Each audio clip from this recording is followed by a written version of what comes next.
Hello, everyone, and welcome to this webinar. I'm Francis Seeley from GlobalNet 21. I'm from Enfield Voices, and this is one of the many webinars that we do. Today, I'm interviewing someone called Paul Everitt, who many people will know because he was head of arts and culture in the London Borough of Enfield, but he was made redundant, and now he's doing a number of other really exciting things. So we're going to talk to him about his journey through that redundancy and what he's doing now and what he hopes to do in the future, which I think will be really interesting. So Paul, thank you for joining us today. And can I ask you first, very briefly, because you could go on for a long time on this, could you tell us a little bit about your background, how you became so involved in the arts? Oh my goodness, briefly, how I became involved in the arts. That is going to be hard for me to be brief, but it's I came into the arts with because of huge amounts of luck, I suppose. I come from a very poor working class background, and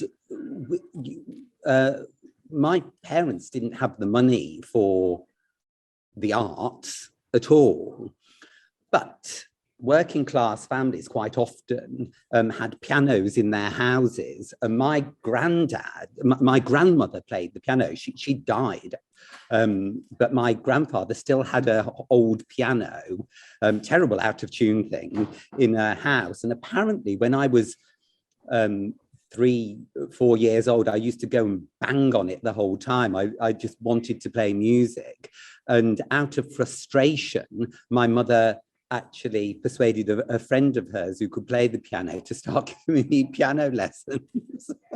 And that opened up the worlds of the arts to me. I would never, ever have got into it if there wasn't that luck of my dead grandmother having left her piano in. Okay, so that's how you started. And by the way, I remember the piano in my house as well. So I had the same journey as you.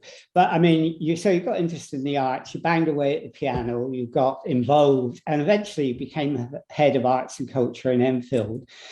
So when did that happen, and what did you have in terms of hopes for that job? I suppose I was very lucky in the 1990s. I got the opportunity to work at a theatre called the Theatre Royal Stratford East in Stratford East, London, which had been run by a really famous theatre director called Joan Littlewood. And it was very lucky. It had a really inspirational artistic director at that time called Philip Headley.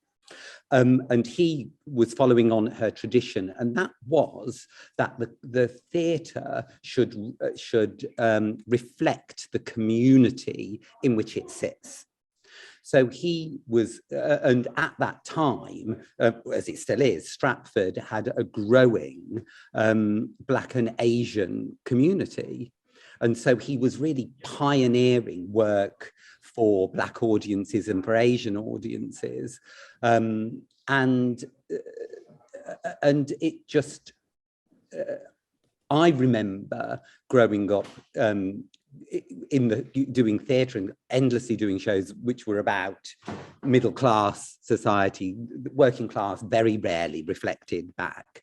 And so it really resonated with me, that work. And that was where that became my traineeship. With this extraordinary, inspiring man who was making things change for people. And the reason why I applied for the job in Enfield was because it was at Millfield Theatre, and Millfield Theatre was in Edmonton, and I could see this is exactly a very similar community to Stratford, very similar area to where I was born, and you know, what an opportunity that was. But then you became largely responsible for the Dagger Centre as well, which seemed a bit more formal in some ways. But were you trying to do the Joan Littlewood there and bring theatre to the community? Yes. There was a huge amount of work to do at Millfield to make sure you've got to start somewhere. And one of the things that I really understood, and which I was taught by Philip actually, was that, if the audiences are going to feel comfortable in the theatre, then the staff in the theatre must reflect the community. And so it was one of the first big jobs that I did, was to start creating a staff team that reflected that community. I mean, it was so exciting. My front of house staff, one of them, was born on the Klinger estate, to a hop and a jump from the theatre, and many of them went to school over the road at Gladys Aylward School, and that becomes important. An audience understands that when you walk into a building and you feel welcome, because the staff there want you to come in and understand you, and you are from that community. And so that was the starting point. Okay, so Patrick Samuel, who was an artist and musician, he says he owes everything to you, which is really, really a great compliment. So in that case, why do you think you were made redundant when you had so much community support? That's why. That is exactly the reason why, is because my relationship was too close with the community. And there's now a leadership, both officer and councillor level, that don't want to have those strong links with the community. They don't want the community to have that voice. We're hearing it over and over again, aren't we? We're hearing it from councillors who have left because they feel they can no longer reflect the concerns of their constituents anymore, because they're being shut out of information and meetings. So there's a terrible culture there at the moment, which wants to keep the community away and doesn't want those voices to be heard. We need to make sure that they are heard. And I'm sure you did, but I mean, they were also planning to reconfigure the dagger into offices as well. Do you think that was also a problem that you had to face? No, I think that is just a terrible piece of administration. That's culture going into the wrong department. I mean, while I've been in culture in Enfield, while I was there, we moved departments so many times, and we moved into the building team. It's a stupid place for culture to be. Yes, culture has buildings, but it's a completely different ethos. So looking at the value of space rather than the way it's used by the community, I'm just completely crazy. So that team that you're talking about, I think it's called the Community Assets Team, and the Salisbury House in Bushel Park and Green Towers Community Centre. No, it was in the building team. So as part of the restructure that's just happened, Salisbury House and Green Towers was moved in to a new community assets team, which is an amalgamation of three teams. Actually, it was the team that was managing community halls, which was part of the housing department, the team that was managing the old schools halls, which are the youth centres, and then those two venues. The thinking behind it is that they're community venues and they can all be in one place. I mean, completely crazy, because they've all got different ethoses to them: cultural buildings, educational youth centres, and community halls, which are essential halls for the housing estate, so that they've got places where they can have their parties and wedding anniversaries right within the housing estate. They're crucial infrastructure for the community. Okay, so you tried to keep close with the community. You objected to the way in which the council was treating the arts in terms of where it was placed within the council structure, because it didn't reflect what art and entertainment was about. And you alleged prior to your departure that there was a toxic culture of bullying and intimidation in the council. That's a really strong accusation. What did you mean by that? I would point everybody in the whole country to listen to what Azim Rafiq said yesterday. And he describes perfectly the culture of an organization that where people where you've got to put your head in the sand to survive what's going on, and the top of the organization just, well, it's just got an appalling culture in it. That is reflected not in so many organizations, and it results in all sorts of bullying and intimidation. And that is the environment that, and again, I don't want to point us out of being special in that. There's organizations all over the place which are supposed to be doing good, which end up not, because the wrong people have got to the top of the organization. Okay, the Enfield all over the place. Yeah, I'm sure it is all over the place, but Enfield Council responded by saying that your accusation is baseless and slanderous and a slur on Enfield Council. How do you respond to that? I'm not the only person who's said it, am I? I mean, where you've got an organisation where a councillor has been bullied, has been proved to be bullied, and nothing is done about it. It's proven. It's not. I'm not saying anything that everybody doesn't know. It's out there in the public domain. Another councillor whose reputation has been destroyed for 2 years based on a lie and on a stupid Twitter post which was misinterpreted. Yeah, I mean, look at it. I mean, we can all see it. We've all been watching it happen. And I mean, the awful thing about this is that we have bodies which could do something about that, and the people responsible aren't doing anything about it, exactly as in the case of that Azim Rafiq was talking about yesterday. And that's a cricket example for those who don't know. Yeah, but you've got, I mean, in the end, I hope that some people have got to speak out, haven't they? And that wonderful brave man did it yesterday, and I've done it in a little way, and because we need to stand up to make sure that the other people feel that they can have their voice, and we need to make sure that we don't. I refuse to be bullied. People have tried to bully me all of my life, and I refuse to be bullied. And you actually raised a grievance procedure, didn't you? I mean, what happened to that? What do you mean? I thought you raised a grievance procedure and the way you were treated. And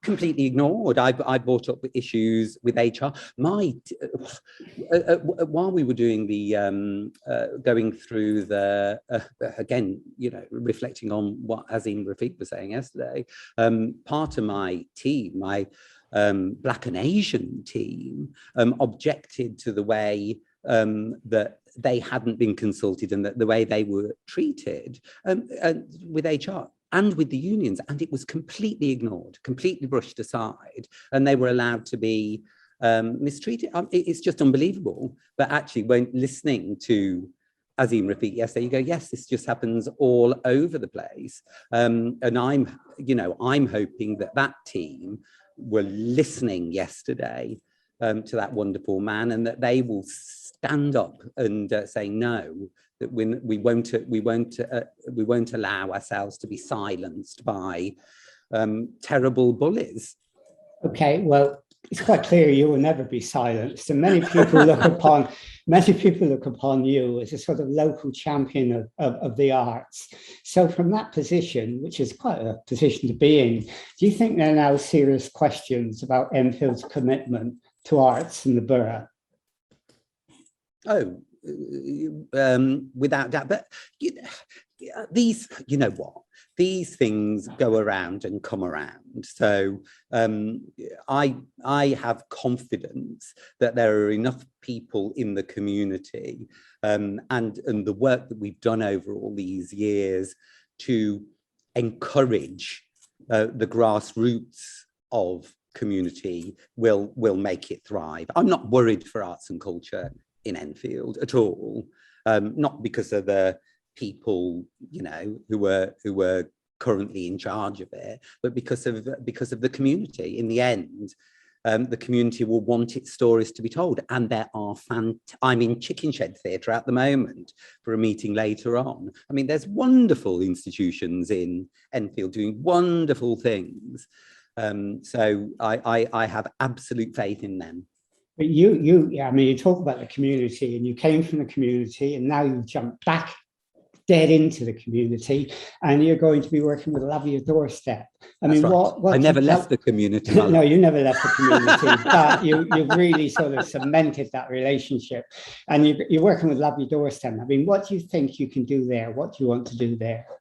We're at beginning stages, but yeah, I've worked with Love Your Doorstep for over 10 years. They were actually, I mean, you talked about the Dugdale Centre earlier. When we took over the Dugdale, because Dugdale Centre was a bit of a white elephant when we took it over, and we made it into a real thriving community-based venue. And Love Your Doorstep were a massive part of helping us do that, because of they helped us reach a part of Enfield that had been difficult for us to get to come over to the east of the borough. So our mailing list, in a sense, was more east of the borough and less west, and so we had to do a lot of work to build those audiences for Dugdale Centre. And Love Your Doorstep was a wonderful platform for us to do that, and they were new at the time, so they helped us massively build our business. And I know that they have done that for so many businesses across Enfield. They've connected businesses with their customers, and customers with their local businesses, because you see, I love the ethos of where Love Your Doorstep came from. Emma and a group of friends after the riots could see they weren't very connected in to their community. And that's where it started. And Emma's drive over all these years has been to keep those, to make those connections and make community work. And that ethos, I love it. And she's passionate about it. Yeah, I mean, she sure is. But is your plan to work with her to develop the arts further on a community basis? Yes, yes, it is. Amongst other things, arts will be one of those things, but community is centre of it. Is making sure that the community is connected to the infrastructure that it needs, and infrastructure is being developed for the way the community is developed.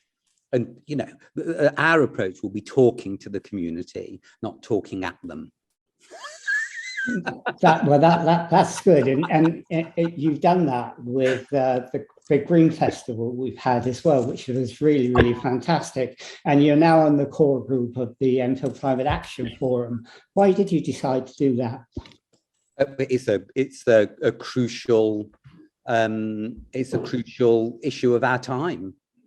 It's the crucial issue. I mean, I've been concerned about it for a while, and it's why that I created the Food brand when I was at the Dugdale Centre, because we really wanted to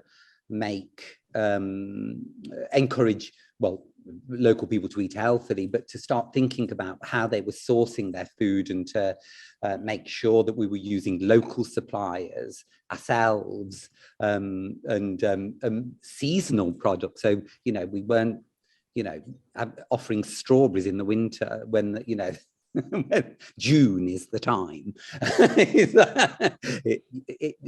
Trying to connect through food, people thinking about their environment and their responsibility, because we've become a greedy nation, haven't we? And a selfish nation. We want what we want now, and we've got to, and we can't. We're not going to be able to deal with this climate crisis with attitude. We've got to change it, and we've got to change it in ways which are meaningful for people, and culture plays a big part in that. Well, it's a big challenge for all of us. Well, I was going to talk about that challenge because you coming in and helping with the NCAF Big Green Festival, Climate Festival, was really important because you did bring the arts into that, which is something we didn't have, you know, the depth to do, and you helped a great deal in that. How important do you think art is to get the message about climate change across to people? It's one tool in the art in so many ways connects people's heart, really, and people's heart has got to be in it, and that takes time. It's why artists were used by to create the Russian Revolution, and it's why they then killed all the artists after the revolution to make sure they didn't keep doing things. Art is really important at connecting people and getting people to dig a bit deeper. Yeah, I mean, we're very lucky in Enfield, really, because we have a very vibrant civil society organisation. I mean, NCAP has 120 civil society organisations in its group. We've got powerful social networks like Doorstep and others as well. In a way, if those are used correctly and we take up the challenges that they offer, they could be more powerful and more relevant than the council, can't they? And that makes you have the opportunity to make art even more relevant to people. Yeah, it has to be part of the mix, and I think civil society is the civil society organisations in Enfield have been fantastic, and they have for many years, haven't they? The Enfield Society for years and years has been protecting the environment and making sure some awful things didn't happen in Enfield. So civil society has saved Enfield so many times, but we all must. The council is a really important part of that. And actually, we should be working to that being an organisation which is working in the best interests of the community. That is its job. And we don't want to turn people against democracy. We want democracy to be working for the benefit of the people. Yeah, well, I did an interview the other day with Claire Maloney from Hinterlands, where she's involved artists on the waterways. Wonderful organisation. And yeah, it is a great organisation. Yeah. And she's also working with another organisation to involve artists and all sorts of other people to look at climate grief, which she calls ecological mourning, that many people are going through at the moment. Yeah.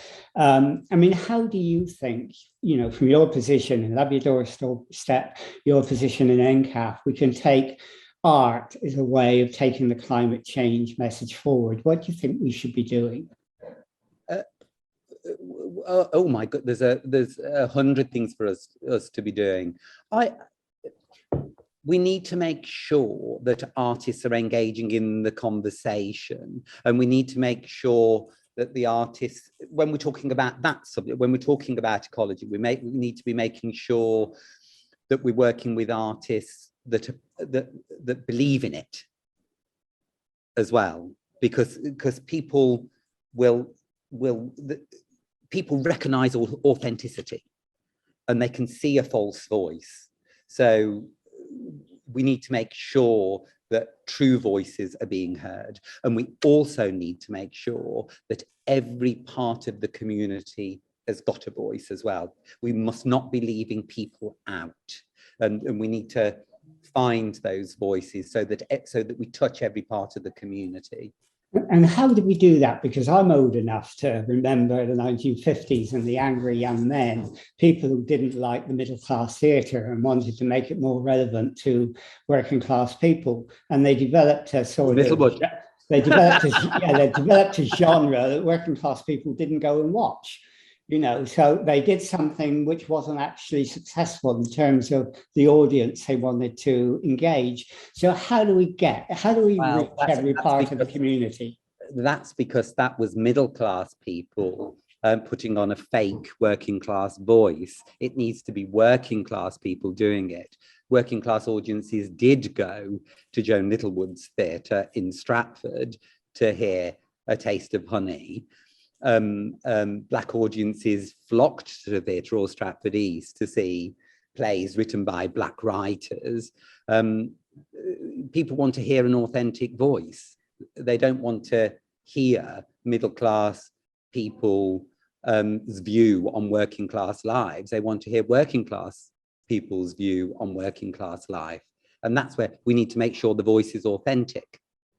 And how can we do that in Enfield? I mean, what sort of process will you go through to try and ensure that that happens? I go back to what I was saying about my first challenge at Millfield Theatre, is to make sure the staff reflect the community. We need to make sure that, that our team is reflective of the community, because people won't come in if they think, if we're not talking directly to them and we don't reflect them. So we just need to make sure that we're reflective. That's it, and that's a challenge, especially when you're on a roll and you've got a deadline and you're working to something. You don't take the time to do it, and we just need to just take that time and take the community with us. Okay, so I mean, do you have steps in which you're planning to do that? Because I think working with Lovely Doorstep, working with NCAP, working the way you do, you have tremendous possibilities. You've got a sort of new world opening to you. What's your first step? What do you think your first step will be now you're in your new reincarnation? Well, we're talking with lots of people and looking at what they want. Lovely Doorstep has always been an organisation that supports and does partnerships with people, and that is the way forward for us, is to partner with different community groups to realise their work, to promote their voice. Not to promote, we don't want to be talking about Lovely Doorstep. We want to be talking about the work of our partners, so that everybody loves their doorstep, so that everybody feels part of people feel part of it. One of the things that, really I've been fascinated of, which is one of the issues that you've been working on, is the Edmonton incinerator issue. Because as we're, pushing out, trying to get that to be reconsidered, we all worry that, are we hearing the voices of Edmonton in that? And we are, because the fantastic Delia Mathis is out there from Edmonton, charging on. But does the whole community understand it? And we know they don't, because we had the amazing Victor Romero Evans come to the Art Slam, and the reason he came was because we were talking to him about the Edmonton incinerator. He's smelt it for years, and he's known about it, but he hasn't realised what the issue is, and he was completely incensed by it. And it made him, it made him vitally come to the Art Slam and let his voice be heard. But there's a lot of Edmonton residents who just don't realise, or are used to having to put up with things dumped in their environment because they're the poorest part of the community. We need to take the community, we need to make sure the community understands what's being done. I mean, an example, talk about the incinerator, and an example of taking art to the communities. We had this wonderful group, the Enfield People's Theatre, who went around from location to location in several hours during the festival, talking about a number of issues, including the incinerator. Is that a good way to, take a message through art to the community and then involve them in that message? It's a wonderful way to do it, and that play was just absolutely gorgeous because it had an authentic voice. It took me back to a different time, actually, when that sort of agit prop theatre was created. That's where, again, I keep going back to Joan Littlewood like a broken record, but that's where she started. That was the sort of work that she was doing. And all of those people involved in that play, it didn't have any what we would call actors in it. They were people from the community who had a voice and became actors. And there was something so authentic about it. And Aoife Orhan is an inspiration. Natural blooming comic timing. Absolutely brilliant. Yeah, but it's interesting, isn't it, what you say, that, having theatre which is participatory like that.